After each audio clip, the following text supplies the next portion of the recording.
The latest polling finds that over 83% of Americans disapprove of the performance of Congress. Some of you might think that's an underestimate. But few politicians have been quite as scathing in their criticism as the former congressman from Florida, Alan Grayson, who offered this classic rebuke to Republicans during the health care debate. If you get sick in America, this is what the Republicans want you to do. If you get sick, America, the Republican health care plan is this: die quickly. That's right. The Republicans want you to die quickly if you get sick. Defeated by a Tea Party candidate in 2010, Mr. Grayson is running again. And if you think he's taken the gloves off, think again. Former Congressman Alan Grayson joins us now from Orlando. Good afternoon, sir. Good afternoon. Quite an introduction there. Well, I'm sure you'll live up to it. The president has appealed to Republicans to extend the payroll tax holiday beyond the end of this year. He said that nobody should think about a Christmas break until the matter's resolved. So do you think this current Congress is going to end the year in another deadlock debacle? It's quite possible. I mean, look, there's a deadlock when you have one party that actually wants to do something to solve people's problems and another party that couldn't care less. And, you know, what I said was that the Republican health care plan is don't get sick, and if you do get sick, die quickly. I think that their plan to recover, for the economy to recover, the Republicans' plan for the economy to recover is prayer. I don't think they plan anything else. The Democrats have put forth consistent, sound proposals to move the economy forward, to get people back to work, and the Republicans just say no, no, no without offering anything in return. Well, that's not entirely fair, sir, since not every single Republican is a Christian or prayerful. Many of them are atheists, I'm quite sure.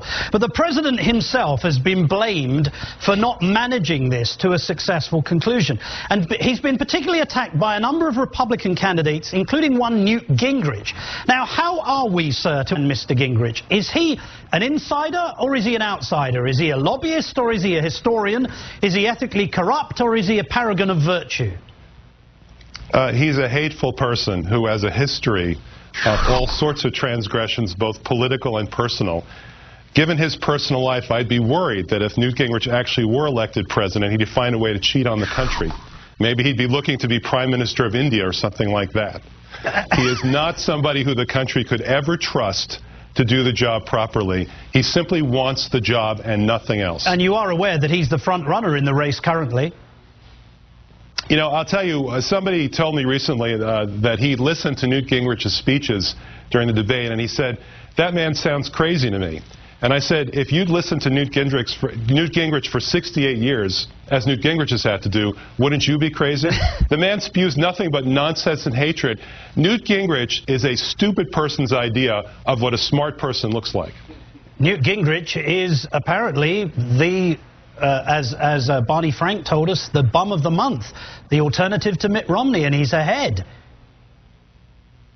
Well, we'll see what happens. I mean, I'm sure that everybody on the Democratic side will be saying hallelujah if someone is as utterly unprincipled, so plainly self-serving as Newt Gingrich, somebody who's so unappealing and crotchety, were to get the Republican nomination. I think if you were to go to Newt Gingrich's house and catch him on his lawn, all you'd hear him say over and over again is, "Get off my lawn."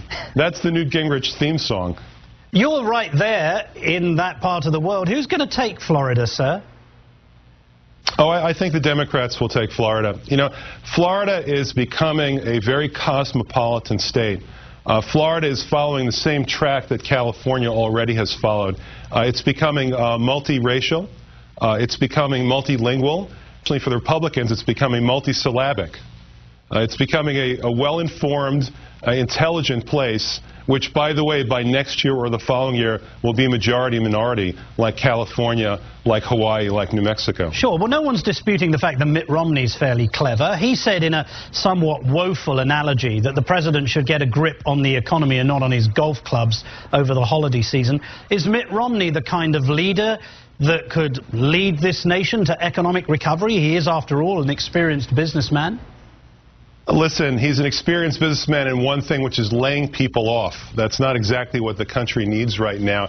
And beyond that, I think Mitt Romney simply doesn't want to do anything. He just wants to be something. He wants to be President of the United States. If you could somehow uncover video from when Mitt Romney was 4 years old in nursery school and they were asking all the children, what do you want to do when you grow up? One would have said, I want to be a fireman. Another one would have said, I want to be an astronaut. Mitt Romney at 4 would have said, I want to be President of the United States. But it takes a little bit more than ambition to solve this country's problems. Given that you've had some time now to reflect on the outside of Congress, how can we improve the functioning of government? After such a terribly difficult year, you've watched the fight over the debt ceiling. We're now in the middle of this deadlock over extending the payroll tax holiday and unemployment benefits. As you look on the outside of Congress, is there anything you think that could be done to change the way government functions? Well, the answer quite simply is that ordinary people have to get involved. As soon as ordinary people leave the field, they leave the field to special interests, corporate interests, people who have nothing involved, nothing at stake except what's good for them. So ordinary people have to get involved. As long as we have more people watching college football games than we do presidential debates, things are not going to get better. But when ordinary people get involved, then America will get better. And what's your college football team, sir, as we come to a close? Oh, you've lost me. Okay. I'm sorry, I'm having a little trouble with the audio here. I was just going to offer you the opportunity to praise your own favorite team. I'd have to say Joe Namath's Jets, but that shows you a little bit about how old I am. Former Florida Congressman Alan Grayson, thank you very much for joining us this afternoon.